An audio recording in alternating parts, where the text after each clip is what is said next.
Our early estimate that damage in Aleppo represents almost 15% of total damage of this war in Syria.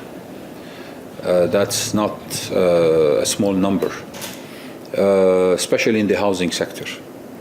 The economic damage is beyond calculation at the moment, because you are talking about complete industrial parts of city that were totally destroyed.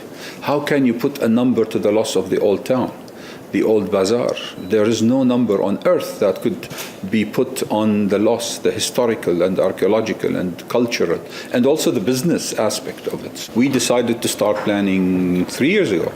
And I remember people who were telling us, are you mad? You start planning for rebuilding now? And my reaction was, it's already too late.